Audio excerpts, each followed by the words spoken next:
As Donald Trump lost it, more and more people are coming to the conclusion that this guy is mentally unhinged. This segment of the Morning Joe show is going to bring this topic to the fore. And it seems like they're agreeing with me because I think he lost it a long time ago. And every day he does more and more to prove my point. This is the clip from the Morning Joe show where they basically discuss just that issue. Dancing in Washington, Pulitzer Prize winning columnist and associate editor for the Washington Post, MSNBC analyst Eugene Robinson. A provocative new column. Yeah. His columns are always provocative. What's provocative about this one? Dr. Eugene Robinson is diagnosed the Republican nominee. I didn't diagnose. I just said there's a problem there. That's all. A clinical problem. Not making a clinical diagnosis, just an observation. All right, so Gene, I'm gonna peruse this really quickly. Does it have to do with his mental well-being? Well, gee, you think good. Okay. Well, I will tell you why I ask you this, and it's pretty remarkable. So I fielded calls all day yesterday from conservatives, from Republicans, from officials, from the people that the media would call right-wing bloggers, from whatever you want to call it. That shot's far away. Hey out there.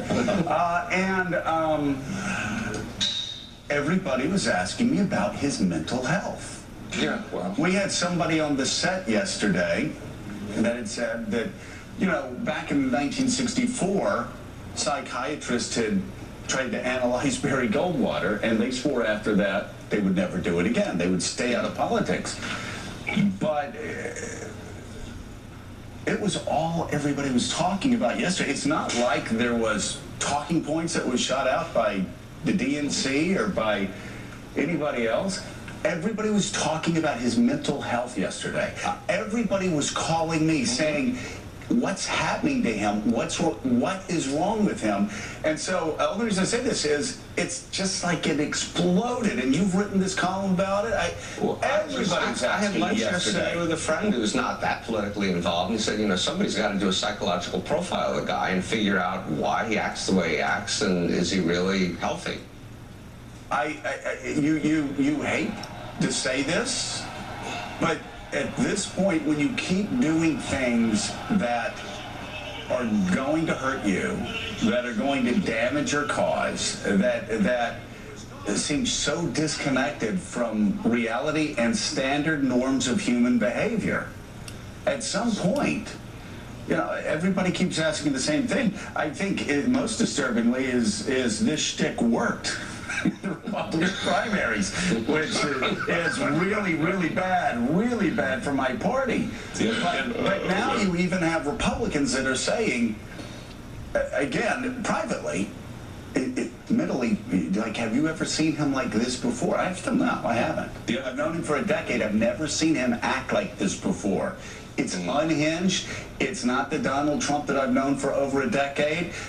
I never have seen anything remotely resembling this type of behavior from a guy who I've known and liked and called a friend. The other thing, I was hearing that a lot yesterday. The other thing I'm wondering if you heard also from people was people were asking me, why can't anyone around him get him to stop? I think it's gotten a lot worse even over the past month. But was there ever anyone around him who could stop? Yeah, his family. His family, yeah. right. His family. His family could all call meetings and say, come on, you've got to stop doing this. Yeah. You've got to stop. Can they take the phone, Joe? Could they just, take the phone or whatever he uses for his tweets? I'm telling you, we're in uncharted territory now. I mean, there was a time when people could talk to him and say, this is damaging you, this is hurting you. And, for the kids, it hurts the name, it hurts the brand, Don Jr. could have a really good future. But right now, Some of this is just so insanity. Some of What's this happened is the just past so, 4 days. so emotional, though. It's not like it doesn't feel like it's like a strategy. It feels like it's just emotion. It's not a strategy. It's just pure emotion. Yeah. It's well beyond strategy at this point. He's in the middle of this controversy for attacking the family of a fallen soldier. And who does he go after? Firefighters. He had done it in Colorado Springs. He did it again yesterday in Columbus because he felt they didn't let enough people into the building, to the point that the Colorado Springs firefighters, one of the most conservative places, by the way, in the country, had to issue a statement defending themselves, saying, you know, do you want us to break the law and jeopardize people's safety? So this is how disconnected he is from reality. Any other Republican candidate running for president right now would only have to talk about 2 things. First thing they need to talk about, go back to what Hillary Clinton said on Sunday, where she was still lying about her emails, still lying even about what the FBI director said on national television in front of Congress. And the second thing is, we have the slowest economic recovery since 1949. Those 2 things play into his hands in Ohio, in Pennsylvania, and all across the country. And instead, Willie, these bizarre rants. I mean, and this is the most disturbing part for me. Republicans like Paul Ryan and even John McCain yesterday, who condemned, will not take back their endorsement from somebody who is so detached from even the mainstream of, well, certainly the mainstream of true conservatism. I don't get it. That speech Thursday night by Mr. Khan would have been a story for Friday. We talked about it Friday. It was a remarkable moment at the campaign. If Donald had come out in that next interview and said, I'm not going to question or compare my sacrifice to anything that family has gone through, then that story goes away and it becomes a moment at that convention. Now we're on Tuesday. We're still talking about it because of him, because he continues to comment on it, because of the things he continues to say.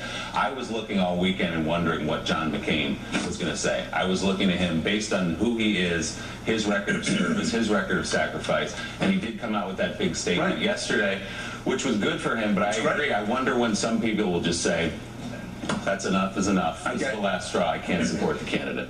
I can't endorse this guy. Right. You know, Abraham Lincoln said that you support somebody and support somebody when they're doing the right things, but when they stop doing the right things, you stop supporting those people. Who's it going to be? I hope it's John McCain. I would hope it would be Paul Ryan. I would hope some Republican would step forward of the national stature and say, I'm out. Yeah, you've had some other people. Sally Bradshaw, who was a longtime top aide to Jeb Bush and who was key in his campaign, who yesterday said she left the party, confirmed she left the party. But these are not the people who have big names, who are in positions of influence and power, have not done that yet. Should we read a little? And really quickly, people say, well, if you don't support Donald Trump, then Republicans aren't going to win the presidency. Well, Republicans aren't going to win the presidency. Not going this way. This is at this point for me, and I'm just being a selfish Republican, for me it's about saving the Senate. It's about not getting wiped out in the House. It's about not getting wiped out in the state legislatures. It's about not getting wiped out in the governorships. We dominate the governorships. We dominate the state legislatures. We dominate the Senate. We dominate the U.S. House. We have a lot to lose. And standing behind a guy that eviscerates a Gold Star mother and a grieving father, that is not a guy that's going to lead you to victory. Kelly Ayotte needs to distance herself from this guy now. Ron Johnson needs to distance himself from this guy now. They would be shocked what would happen if people would show a little courage. Let's listen to what Senator McCain said about Donald Trump yesterday. I have supported the nominee of the party, and I'll tell you what, any time from now on when that question is asked, if I change my mind, I'll let you know. Okay? Senator, you used to be known as a maverick. It seems to me that you are towing the party line these days. Are you not a maverick anymore? You know, you're entitled to your opinions and views, and I appreciate those opinions, and I enjoy them to somewhat. I let the people of Arizona decide. So he said what he said in his statement. He condemns what Mr. Trump has done, but he's not going to pull his support of the Republican nominee for president. Okay, one thing that's going on with a lot of office holders is their family members are putting pressure on them to disavow Donald Trump. And I think one prominent person could break. Most of them want to wait for the first debate and see if Trump can somehow revolutionize the race in the first debate. But a lot of wives and daughters are pressuring members of Congress to say, this is not good for you politically, it's not good for your soul. It's certainly not good for Paul Ryan politically, it's not good for Paul Ryan's soul. And yet Donald Trump supporting Paul Ryan's opponent for the most part. Primary opponent. Primary opponent, yeah. Yeah, his primary opponent came out in support and tried to explain away what Donald Trump had said, and Donald Trump tweeted, "Thank you for the support," the guy running against Paul Ryan. All right, so that basically is a confirmation of what I have been saying for a while, that Donald Trump, he's lost it. He's just not operating in his right mind for various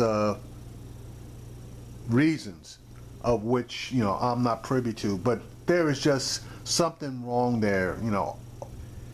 It's like all the tools aren't in the shed, and one of the main tools is empathy for people. I guess the main tool that's not in the shed is humanity.